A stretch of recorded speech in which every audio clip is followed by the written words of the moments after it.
الله الرحمن الرحيم. الحمد لله الذي أعطانا نعمة الإيمان، والصلاة والسلام على سيدنا محمد سيد الإنس والجان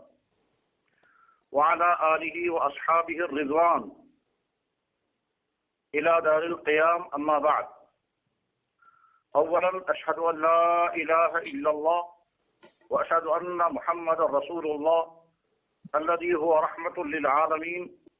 الذي هو خاتم النبيين، الذي هو سيد الأنبياء والمرسلين. رضينا بالله تعالى ربا وبالإسلام دينا